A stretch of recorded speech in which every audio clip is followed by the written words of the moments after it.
We are in lesson 3 of our study of the Trail of Blood. So what I've done is I've sort of replicated a little bit of what's in the book with our handout with a little more commentary. We'll actually get into the book as it gets a little further into it.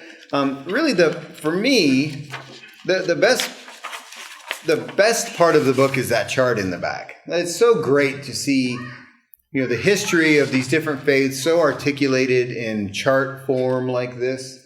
I really like this. So we're definitely going to reference this quite a bit. Definitely each week bring your book, or if you keep it here, that's fine.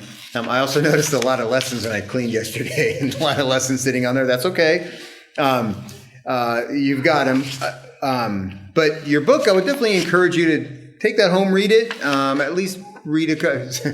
It's a lot of reading going on. But if you want to take it home, read a little bit of it, we're going to be in that time period, but really get to know this chart. This chart is an interesting chart, and it definitely lays out pretty nicely what history of some of these different faiths have been.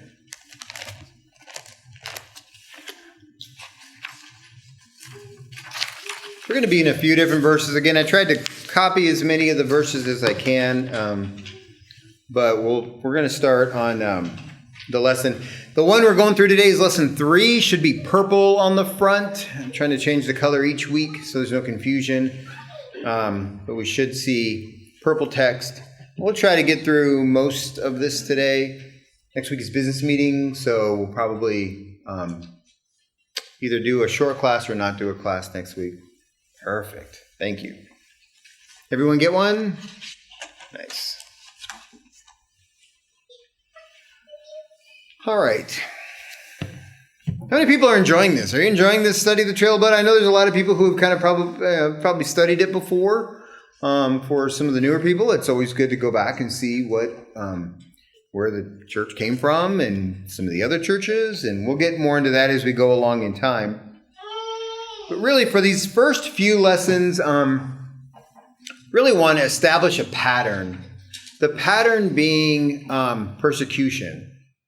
When we establish a pattern of persecution and dislike by the rest of the world toward those of Christ, and we'll define that. When you have that in general going on, as we're going to see, it really originated right away. So this whole persecution, not liking the things of God, not liking the people of God, all of that, that's been going on for a very long time. And so what I hope to do is try to establish that pattern even in the Bible. Now, last week, we talked about the apostles and how they died according to tradition. They were all martyred. Most of them were martyred. And so they didn't die just at an older age and lived out their lives. They actually were persecuted and actually died a martyr's death, meaning they died for the cause of Christ, okay?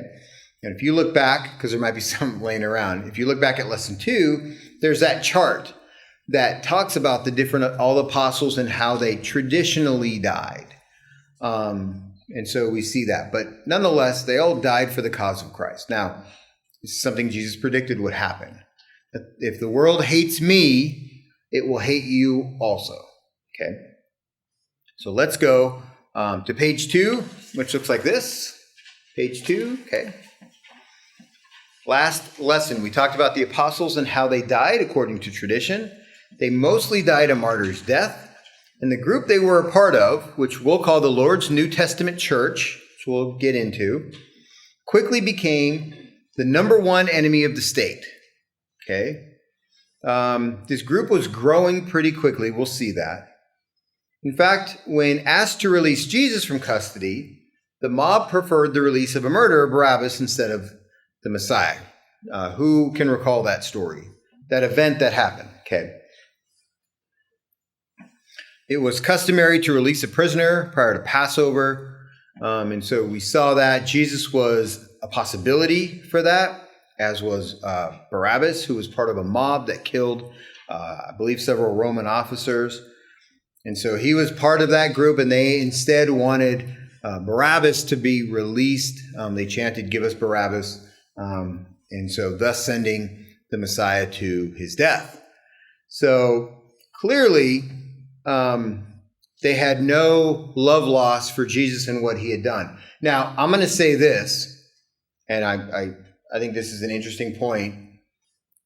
My guess is that there were people in the crowd chanting, "Crucify him," who had been directly affected by the miracles that he had done. Meaning, there were people who were healed in the crowd chanting, "Crucify him," or people who had loved ones who were healed chanting, "Crucify him." People who had been fed, the 5,000, the 4,000. People, most of the area had been directly affected by this man and the miracles that he had done. And yet those people quickly turned on him and instead wanted him crucified. And so again, we're establishing a pattern of this because we're going to see this continue, not just with Christ. We see it with the apostles, but now we're going to get into this next phase of the church. The hate was real and was already there. Would that continue with those who continued to follow his example? Would they pursue them with the power of the government behind them? The answer, of course, is yes. And we see that with the apostles, they were cruelly executed. You know, they weren't, what do they call it now? Like lethal injection. Right? It's a humane way of putting someone to death. They didn't care about that. And we're going to see that get worse as we go along the timeline in the back of the book. The cruelty grew. The animosity toward this group grew. And that led to more sin getting involved, more government power getting involved, more military power getting involved, and really people just sick, coming up with new and different and cruel ways to hurt another human being to the point of their death. And so we're going to see that as we go along. But what followers after them? So what happened with the followers? Yeah, the apostles, because they were directly related to Christ. They were there.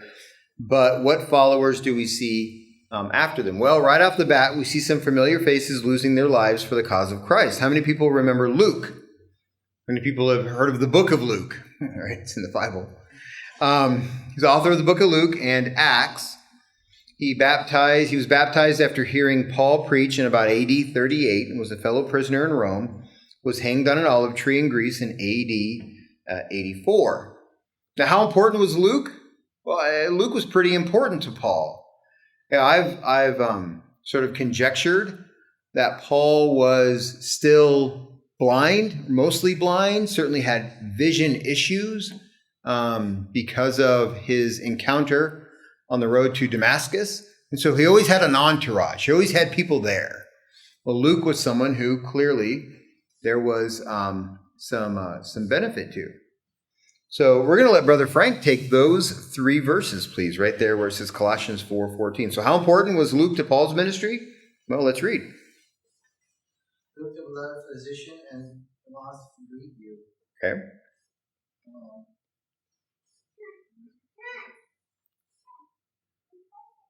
I'm not even sure what that word is. Epaphras, yep. My fellow prisoner in Jesus Christ, greet you. 24, I do Mark. Aristarchus. Demas, Luke, my fellow laborers. 2 Timothy, only Luke is with me.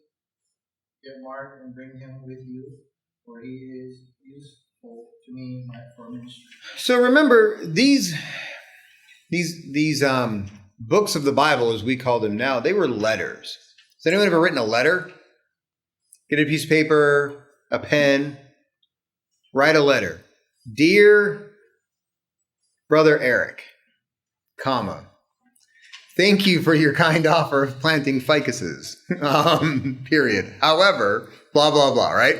We write a letter, then we sign it sincerely, Pastor Philip, a.k.a. Waterboy, whatever, right? So you write a letter. Well, that's what these were. These were letters. These were actual letters written to churches. And so usually the part that pastors or people, when they teach or preach, they skip over those parts toward the end because it's more of the letter part of it, not the instruction part of it. But yet in those verses, look at what we see. We see Luke mentioned in the letter to the church at Colossae, the letter to the apostle Philemon, and in the letter to young Pastor Timothy. And he mentions Luke each time. So Luke was pretty important to Paul. He was someone who Paul could count on. And if you do read the book of Acts, please note there are a few times when in the book of Acts it goes from third person to first person, meaning Luke is saying we or us, meaning the event that he's writing about in the book of Acts, he was there. Okay, so just note that as you go through the book of Acts, at some point, good to notice that, where he changes it to we and us as opposed to they and them.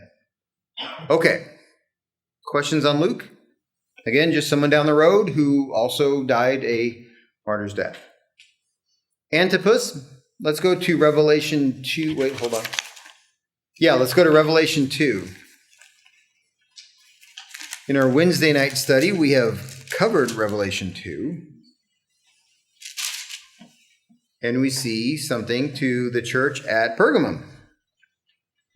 Verse 12, it says, the angel of the church in Pergamum write these things. It says, he who has the sharp two-edged sword, I know your works and where you dwell, where Satan's throne is, and you hold fast to my name and did not deny my faith, even in the days in which Antipas was my faithful martyr, who was killed among you, where Satan dwells. And so we talked about this. We talked a little bit about Antipas. We talked a little bit about Balaam and Balak, which is later on. And, of course, the town of Pergamum. If you'd like to see that, it's on the YouTube channel, probably a month and a half or so ago, go check that out. But Antipas here is mentioned in the Lord's letter to the church in Pergamos.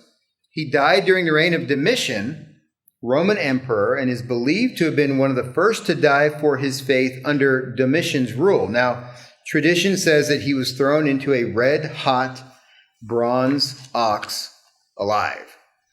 So, what's the pattern that we're going to see here? Okay. We see it in crime. Does anyone watch crime shows? Anyone like crime shows? No? Okay. Okay. So we're the only Dateline fans, I guess. Police have gotten this down to a science. Murders, especially. Because they talk about crimes of passion. If someone is accidentally stabbed or it's some sort of issue like that, that's one thing. If you have an issue where somebody is stabbed 30 or 40 or 50 times as complete overkill, that tells you that there's probably some sort of motivation behind it. That there's anger, there's passion, there's detest. There's something behind it that's a little more aggressive than someone just killing another person. Okay? For those of you who have worked in the law enforcement industry, you understand that's something that we typically see. Okay? And so when you're taking somebody alive and throwing them into a hot bronze ox, which is an idol, that tells you something, okay? This fury, this anger is already there toward the things of Christ. Now, how else do we know that? Well, we've read many times the account of Jesus' death.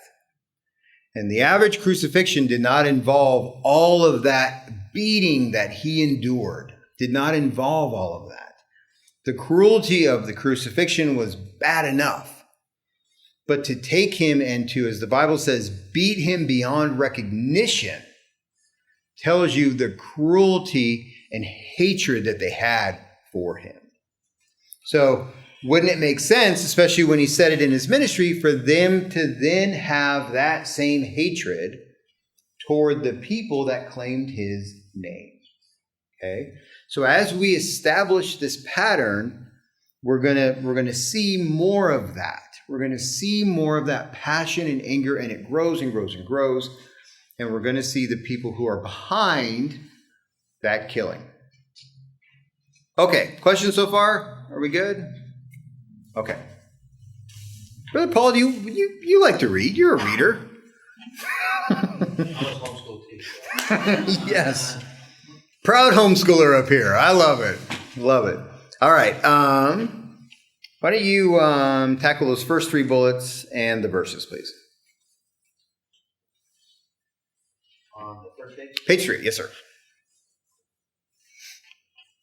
So Acts 16. Where it says Timothy at the top? Oh, Timothy. Yep. Timothy, good young brother who Paul took under his wing and had a special relationship with. Timothy was raised in understanding by his mother and grandmother. We see their special relationship here. Acts 16, 1 through 5. And he came to Derbe and Lystra, and behold, a certain disciple was there named Timothy, the son of a certain Jewish woman who believed, but his father was Greek. He was well spoken by the brethren who were at Lystra and Iconium. Paul wanted to have him go on with him, and he took and circumcised him because of the Jews who were in that region, for they all knew that his father was Greek. And as they went through the cities, they delivered to them the decrees to keep, which were determined by the apostles and elders at Jerusalem. So the churches were strengthened in faith and increased in their number daily. Paul, an apostle of Jesus Christ by the will of God, according to the promise of life which is in Christ Jesus, to Timothy, a beloved son.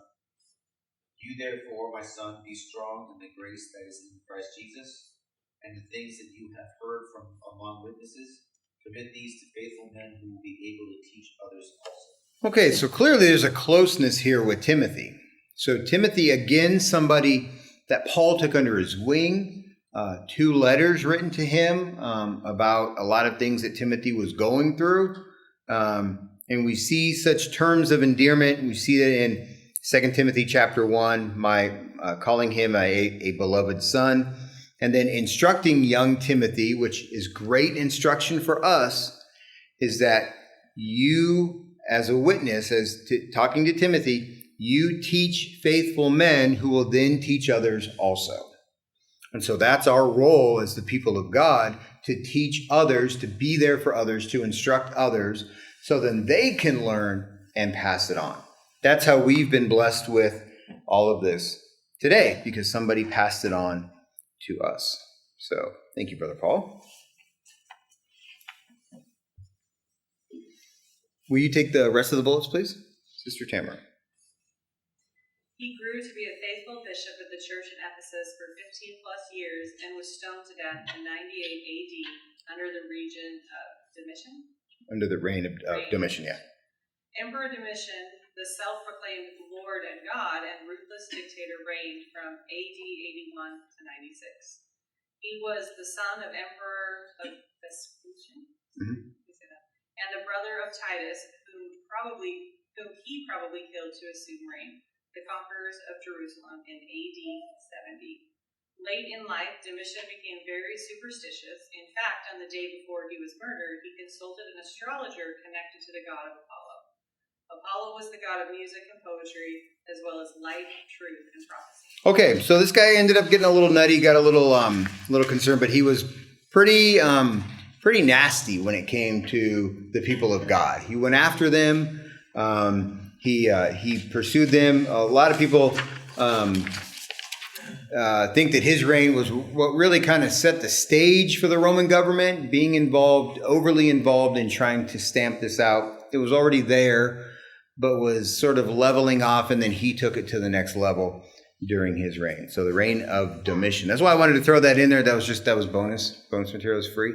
And so that's a little extra bonus material about who this was and who they were fighting against.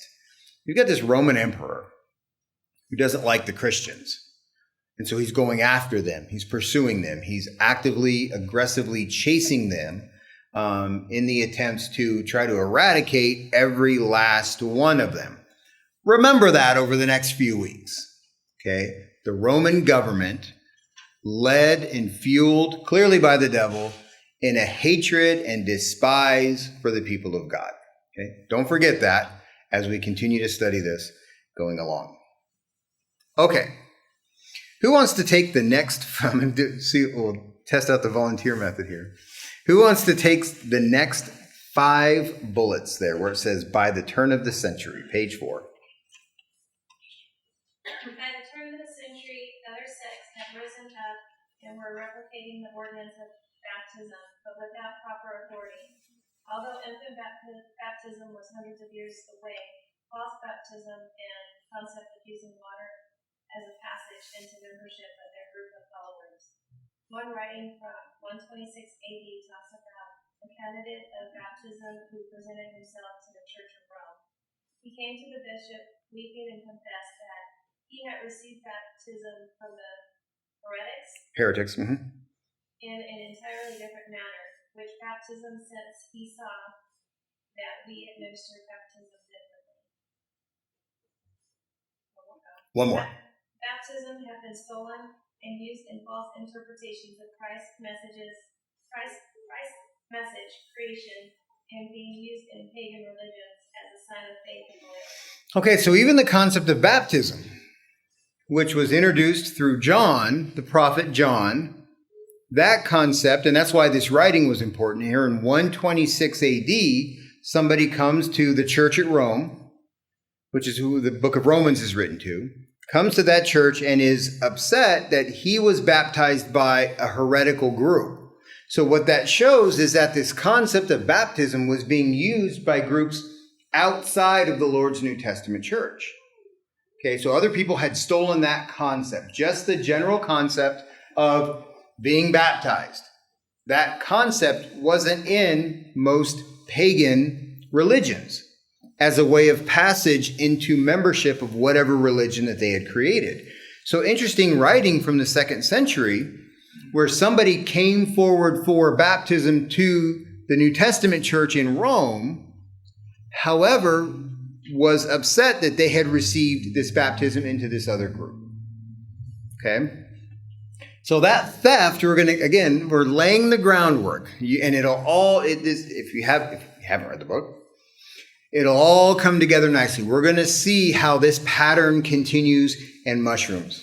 So baptism wasn't a thing then? Or? Baptism was a thing by the church. So the church was doing the baptism. This is another group that had stolen the concept of baptism and was doing it as a rite of passage into membership for their group. So again, not important. Two things are important here. One, it shows that other people were using the concept of baptism as a rite into membership of whatever group they were a part of. One. Two, it shows that even though they were baptized into that group, they had to be rebaptized.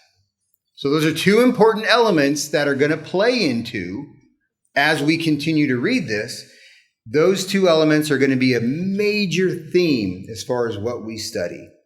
That they didn't just accept his baptism with this other religious group that existed. They didn't just accept it, that in fact he had to come forward to be rebaptized or baptized properly. Good question. Is everyone catching all of that? That baptism was definitely instituted. It started with John. John was baptizing. Jesus' apostles baptized. Baptism was a thing for the church. But false religions had stolen the concept of baptism and were using it on their own. Again, without authority. They were police officers who had left the station and created their own thing and were using the same elements that the actual police station was using, but without the authority. Okay? So, and then clear indication here that the church at Rome was, no, we're not accepting that. You need to be rebaptized. Okay. Sister Felisa, thank you very much. Fantastic. We'll try the volunteer thing again. Who would like to read the next 3 bullets?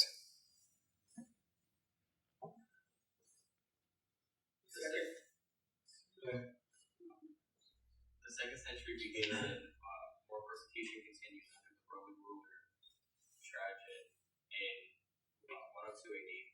Trajan was a superstitious emperor who easily put to death anyone who would not take part in the heathen worship, and as he thought all should do. He put to death some more of our brethren from the New Testament. Okay, so we see other names from the New Testament that were now put to death under the rule of Trajan. So Trajan is the next emperor, the next Roman leader who comes into, for us, it'd be the president. There was the one guy, Bush, and then Obama, the other guy, and then I don't remember who came after Obama. And then it was Biden. Okay. So there's this succession. So same with emperors. The next emperor was Trajan, who comes in. And Trajan, these guys were all superstitious. They're all paranoid. And so they saw this faction, this church group growing because and we'll see that here in just a second. All right, who wants to take the story of Simon Cleopas? Simon Cleopas, one of the 70, sent out by Christ, and mentions specifically that Luke 24:18 was the son of one of Joseph's brothers, thus Jesus' cousin. At 120 years old and 109 AD, he was accused by wicked men of being a Christian. As a result, he was beaten for several days, causing those who saw him to wonder how someone so old could endure such brutal treatment. Since he endured the beating and never relent, the governor under Trajan decided to crucify him. Eusebius, Greek historian, wrote, he remained steadfast in his confession. Wow. So this is what it's come to. We're beating up a 120-year-old man for being a Christian. Okay. 120 years old, accused of being a Christian, and was beaten for several days, caused people to wonder how he could take such a beating. And now a Greek historian wrote specifically about his story by saying it was crazy how he endured such a beating. Okay, does anyone remember the story of the Ethiopian eunuch in Acts chapter 8? Okay, who wants to take those 3 bullets at the top of page 5?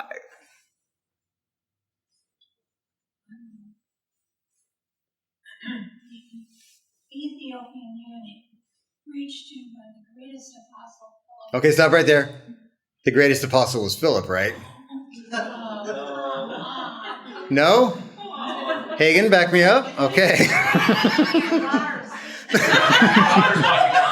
That's how bad it was. Even Zion's leaving. So the greatest apostle, clearly, Philip. Okay, Sister Barb, sorry, go ahead.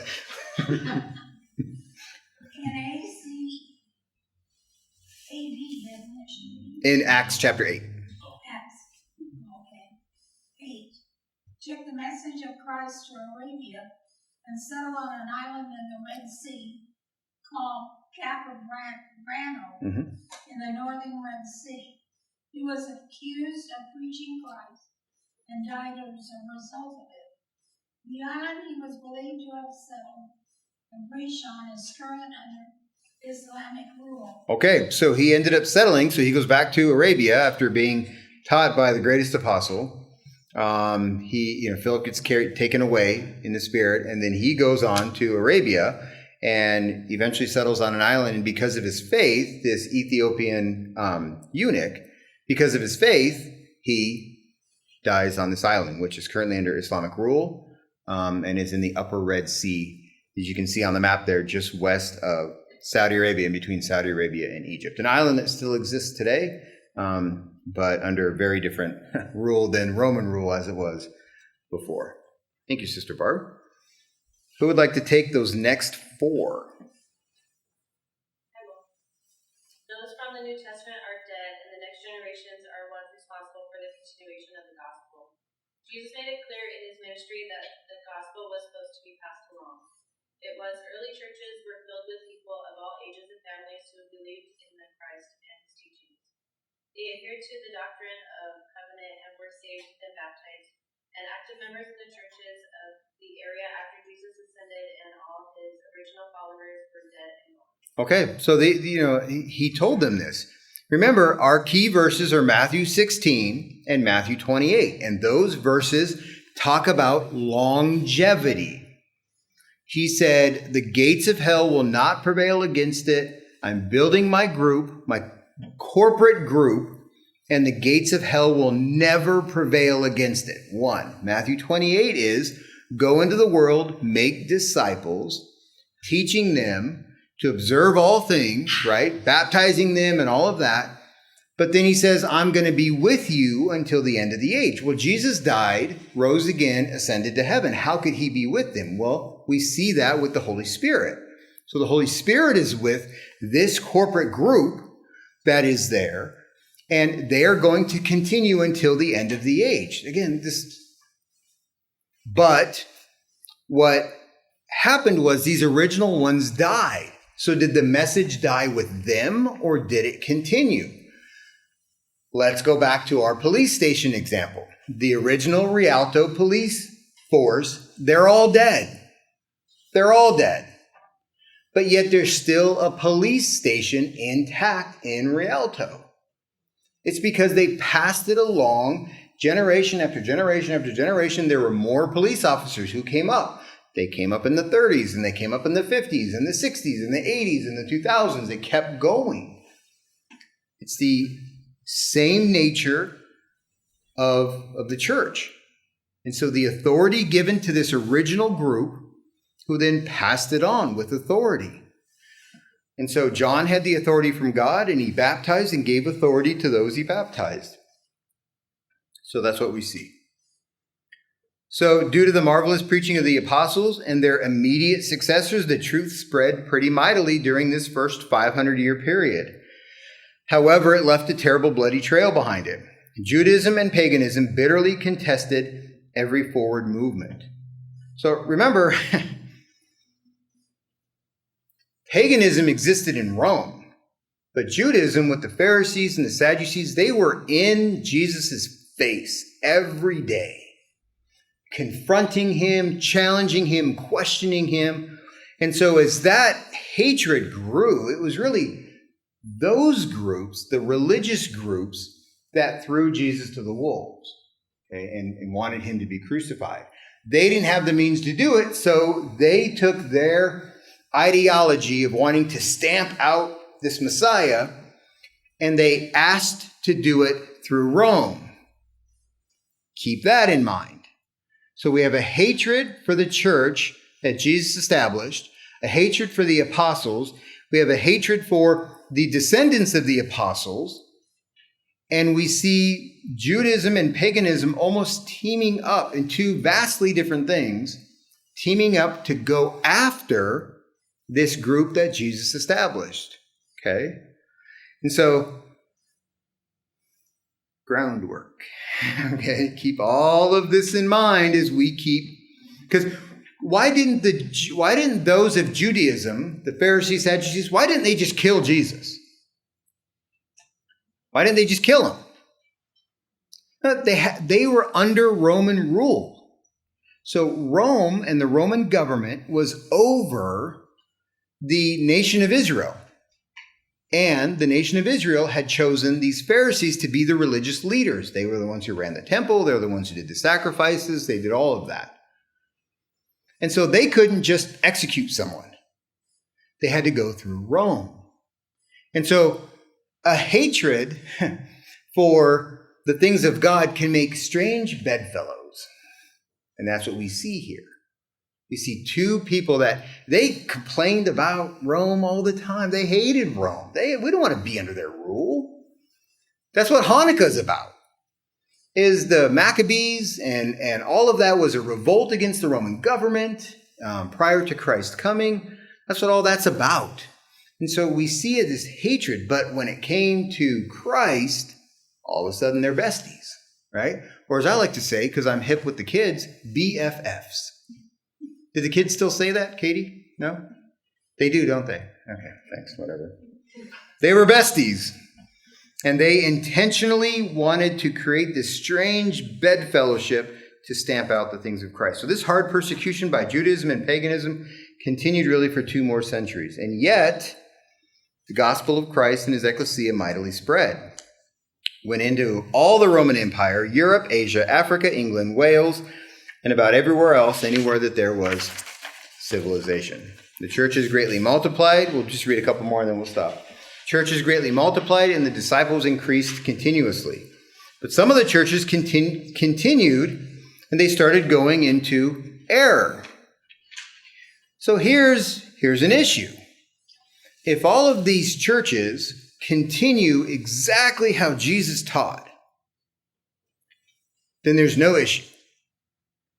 But when you have, as we'll see in the Jerusalem church, 25, 30, 40, 50,000 people in the congregation as memberships of this church, this puts mega churches to shame, right? That's a lot of people. When you have that, you typically start getting some wandering eyes. You typically start getting some people who are like, well, why do we do it this way? I'm really used to incorporating Baal into my worship. Why can't we do more of that? Or why shouldn't we add this element? Or why shouldn't we change that?